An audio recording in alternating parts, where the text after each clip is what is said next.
Ernest Gil, the assistant engineer on the Californian, was called to testify after giving a sworn affidavit to a periodical, the Boston American. Gill's sworn statement would directly contradict Captain Stanley Lord's testimony concerning the position of his ship relative to the Titanic throughout the night of the disaster. What is your name? Ernest Gil. Where do you live? Liverpool, England. How old are you? 29. What was your business? Second donkeyman on the steamship the California. I want you to read the following statement and ask you whether it is true. I, the undersigned Ernest Gil, being employed as second donkeyman on the steamship the California, Captain Lloyd, give the following statement of the incidents of the night of Sunday, April the 14th. I am 29 years of age, native of Yorkshire, single. I was making my first voyage on the Californian. On the night of April the 14th, I was on duty from 8 p.m. until 12 in the engine room. At 11:56, I came on deck. The stars were shining brightly. It was very clear and I could see for a long distance. The ship's engines had been stopped since 10:30 and she was drifting on mid-floe ice. I looked over the rail on the starboard side and I saw the lights of a very large steamer about 10 miles away. I could see her broadside lights. I watched her fully for a minute. They couldn't have helped but see her from the bridge and the lookout. It was now 12 o'clock and I went to my cabin. I woke my mate, William Thomas. He heard the ice crunching along the ship and asked, "Are we in ice?" I replied, "Yeah, but it must be clear of the starboard, for I saw a big vessel going along at full speed. She looked as though she might be a big German." I turned in, but I could not sleep. In a half an hour, I turned out thinking to smoke a cigarette. Because of the cargo, I could not smoke between decks, so I went up on deck again. I had been on deck about 10 minutes when I saw a white rocket about 10 miles away on the starboard side. I thought it must be a shooting star. In 7 or 8 minutes, I saw distinctly a second rocket in the same place, and I said to myself, that must be a vessel in distress. It was not my business to notify the bridge or the lookouts, but they couldn't have helped but see them. I turned in immediately after, supposing that the ship would pay attention to the rockets. I knew no more until I was awakened at 6:40 by the chief engineer, who said, "Turn out to render assistance. The Titanic has gone down." I exclaimed and leapt from my bunk. I went on deck and found the vessel under way and proceeding full speed. She was clear of the field ice, but there were plenty of bergs about. I went down and washed and heard the second and the fourth engineers in conversation. Mr. J.C. Evans is the second and Mr. Wooden is the fourth.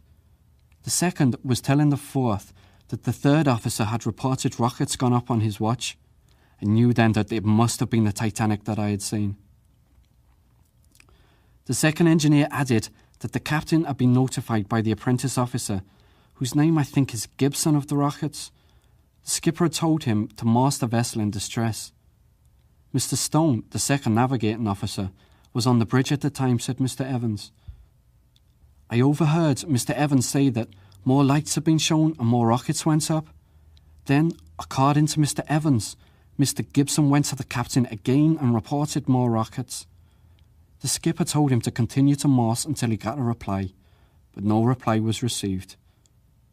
The next remark I heard, the second pass, was, "Why in the devil didn't they wake the wireless man up?" The entire crew of the steamer had been talking amongst themselves about the disregard of the rockets. I personally urged several to join me in protesting against the conduct of the captain, but they refused because they feared to lose their jobs. A day or two before the ship reached the port, the skipper called the quartermaster, who was on duty at the time the rockets were discharged, into his cabin. They were in conversation for about 3/4 of an hour. The quartermaster declared that he did not see the rockets. I am quite sure that the California was less than 20 miles from the Titanic, which the officers report to have been our position. I could not have seen her if she'd been more than 10 miles distant, and I saw her very plainly. I have no ill will towards the captain or any officer on this ship, and I am losing a profitable berth by making this statement. I am actuated by the desire that no captain who refuses or neglects to give aid to a vessel in distress should be able to hush up the men. Ernest Gil.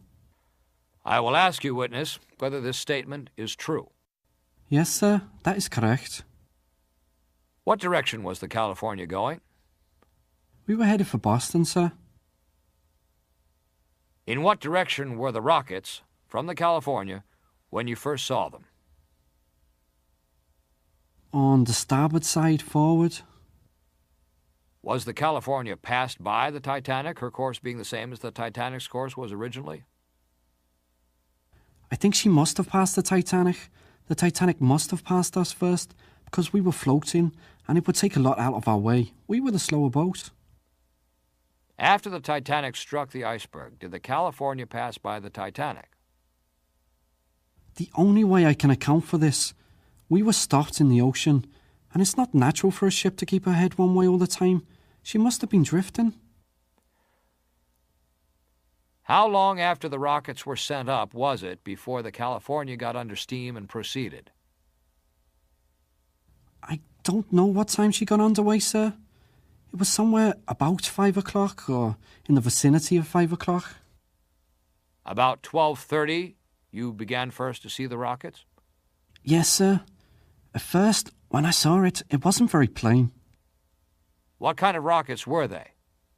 They looked to me to be pale blue or white. It would be apt to be a very clear blue. I would catch it when it was dying. I didn't catch the exact tint, but I reckon it was white. Did you see any lights on the steamer where the rockets were sent up? No, sir. No sign of the steamer at the time. Did you not see any Morse from that steamer? No, sir. You estimate that the rockets went up not 20 miles away from the California? It could not be 20 miles away, sir. I could not see 20 miles away. I seen the ship, and she had not had time to get 20 miles away by the time I got on deck again. You think it may have been the Titanic? Yes, sir. I am of the general opinion that the crew is that she was the Titanic,